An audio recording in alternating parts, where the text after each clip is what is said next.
जय श्री राधे राधे, कृष्णा कृष्णा। ओम नमो भगवते वासुदेवाय नमः। जय तुलसी मैया की जय। आप सभी भक्तों को मैं कल बताई 7वें अध्याय में कि कौन कौन से चीज़ को खाना नहीं है इस कार्तिक महीने में और क्या करना है, पूरा विधिवत मैं बताई। अब मैं 8वें अध्याय की ओर जा रही हूँ। नारद जी कहते हैं कि इसका उद्यापन भी कैसे होता है, उसकी विधि में बताता हूँ। लेकिन जो हमसे जुड़े हैं वो तो भाग्यशाली हैं ही, और जो नहीं जुड़े हैं आप कम से कम हमारा बेल आइकन बजा के जुड़ जाएं, ताकि आपके यहाँ मेरा नोटिफिकेशन जाए और आप इस वीडियो को देख सकें। हम व्रत करें या ना करें, लेकिन कथा को सुनने से भी जैसा कि बताया गया है कि पाप मुक्त हो जाता है जीव। आगे नारद जी ने क्या कहा मैं बताती हूँ। नारद जी ने कहा, हे राजन, अब मैं कार्तिक मास के इस व्रत की उद्यापन की विधि को बताता हूँ। ध्यान पूर्वक सुनिए, और आप सभी जो कथा को सुन रहे हैं वो भी, जो व्रतधारी हैं वो भी सुने। व्रती को चाहिए कि कार्तिक मास में शुक्ल पक्ष की चतुर्दशी को व्रत के संपूर्ण फल की प्राप्ति के लिए तथा विष्णु भगवान की प्रसन्नता के लिए उद्यापन करे। तुलसी के ऊपर चंदोरा बनाए, बंदरवार फूलों से सजाकर चंवर से सुशोभित मंडप बनाए।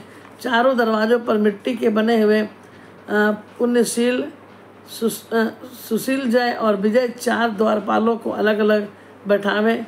तुलसी की जड़ों में 4 रंगों द्वारा सर्वतोभृद चक्र बनावें। उसके ऊपर पंचरत्न नारियल रखें और शुद्ध वस्त्र से कलश को ढकें और भगवान विष्णु का पूजन करें।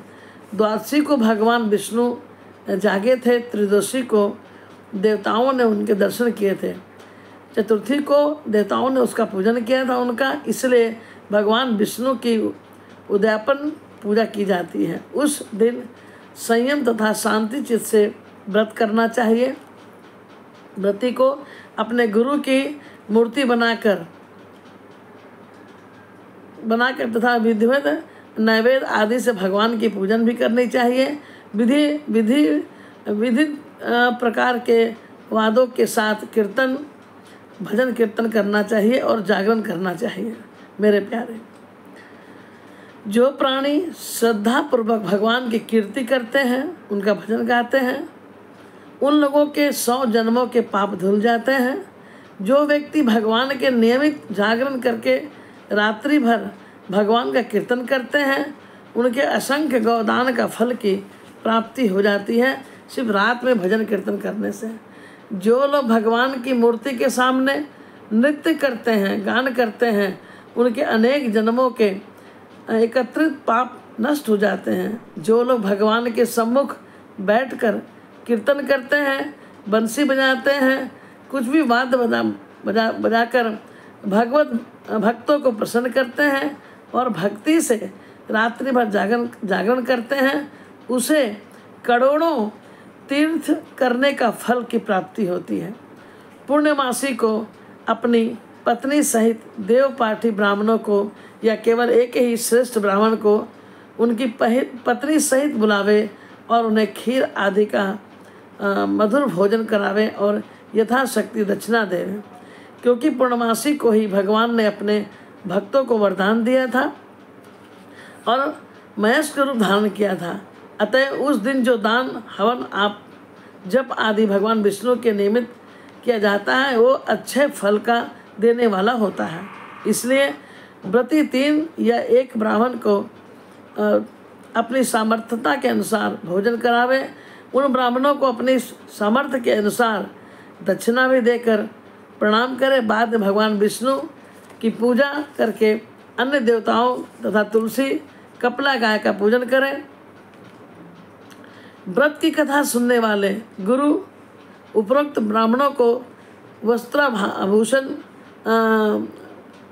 आदि से पूजन करके उनसे क्षमा प्रार्थना करें। प्रार्थना के मंत्र का अर्थ ये है, जो प्रार्थना सहज ही आप इसको समझेंगे। आप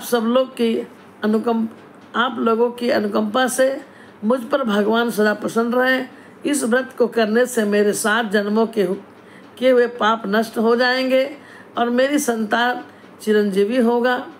इस प्रकार पूजा के द्वारा मेरी सभी इच्छाएं पूरी होगी। मेरी मृत्यु के बाद मुझे अतिशय दुर्लभ विष्णु लोक प्राप्त हो। व्रत करने वाला इस प्रकार ब्राह्मणों से क्षमा की प्रार्थना करे और उसको प्रसन्न करके विदा करे। पूजा की सारी वस्तुओं के साथ गाय भी गुरु को दान में दे दें। पश्चात घर वालों को मित्रों के साथ स्वयं भोजन करें। कार्तिक और माघ के उद्यापन के नियम इसी प्रकार बताए गए हैं। इस तरीके से जो प्राणी कार्तिक मास का व्रत और उद्यापन करता है वह पाप रहित होकर मन वांछित कामनाओं को प्राप्त करता है।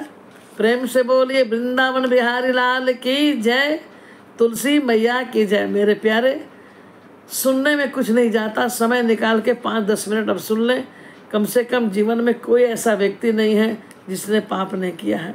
इसलिए सहज ढंग से अगर हम सिर्फ कथा को सुन भी लेते हैं तो भी इसकी फल की प्राप्ति होती है। जय श्री राधे राधे, कृष्णा कृष्णा।